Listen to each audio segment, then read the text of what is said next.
Assalamualaikum warahmatullahi wabarakatuh. Perkenalkan, nama saya Erin Cara Putri, nomor akun 10 dari kelas 10-4. Berdirinya saya di sini, saya akan menerangkan mengenai Kesultanan Banten dari berdirinya sampai ke berakhirnya. Pertama, saya akan membahas mengenai sejarah berdirinya Kerajaan Banten.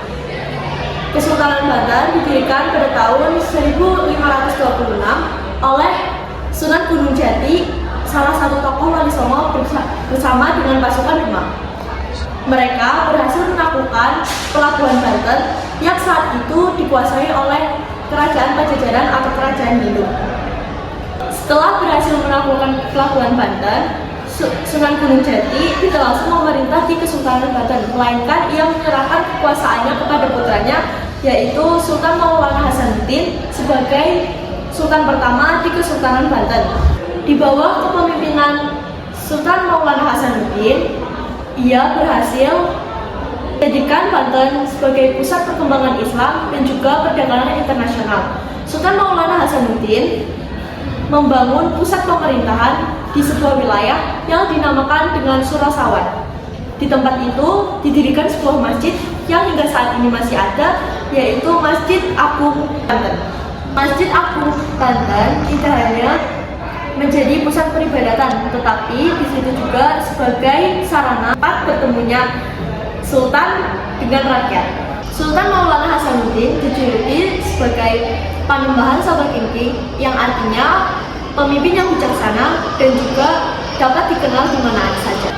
Pada tahun 1570, Sultan Maulana Hasanuddin wafat dan ia digantikan oleh anaknya, yaitu Sultan Maulana Yusuf pada tahun 1580. Di bawah kepemimpinan Sultan Maulana Hasanuddin, ia berhasil memperluas wilayah sampai ke Lampung. Saat wafatnya Sultan Maulana Hasanuddin, ia menyerahkan kekuasaannya kepada putranya, yaitu Sultan Maulana Yusuf, yang pada saat itu ia berhasil menaklukkan Pakuan Pajajaran. Kira-kira siapa ya yang berhasil mencapai puncak kejayaan pada Kesultanan Banten? Sebelumnya, saya akan menjelaskan aspek politik dari Kesultanan Banten. Kesultanan Banten menganut sistem monarki Islam yang dimana kekuasaan tertingginya di tangan Sultan. Sultan dibantu oleh pejabat istana, menteri, bupati, atau panglima daerah dalam mengatur kekuasaan wilayah. Pemerintahan berjalan secara terpusat, namun tetap mengakomodasi peran lokal. Puncak kejayaan terjadi pada Sultan Ageng Tirtayasa. Masa kejayaan ini terjadi pada tahun 1651 sampai 1683. Pada saat itu, ia menjalin hubungan diplomatik dengan negara-negara lain seperti Turki, Inggris, dan juga Belanda. Ia berhasil memperkuat militer dan juga memperluas wilayah. Ia sangat menentang pengaruh VOC, di mana pada masa itu VOC sangat ingin menguasai daerah Banten dikarenakan perdagangan dan juga rempah-rempahnya. Ciri-ciri masa keemasannya itu adalah yang pertama, ciri masa keemasan pada saat Sultan Ageng Tirtayasa memimpin adalah yang pertama, menjadi pusat perdagangan. Jadi, yang kedua, menjalin hubungan diplomatik dengan negara-negara lain seperti Turki, Inggris, dan Belanda. Yang ketiga, kerajaan memiliki angkatan laut yang kuat. Keempat, memiliki pelabuhan yang besar yang ramai dikunjungi pedagang dari Asia, Timur Tengah, dan juga Eropa. Berikut ini merupakan ciri-ciri masa keemasan pada saat Sultan Ageng Tirtayasa menjabat.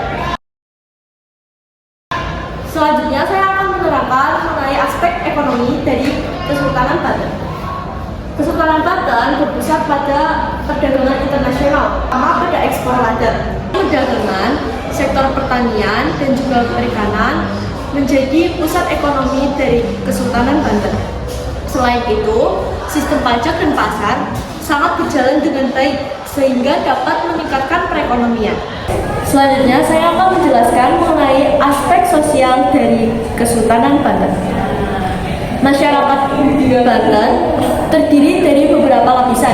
Yang pertama, bangsawan, yang kedua, ulama, yang ketiga, pedagang, yang keempat, petani, dan yang kelima, nelayan.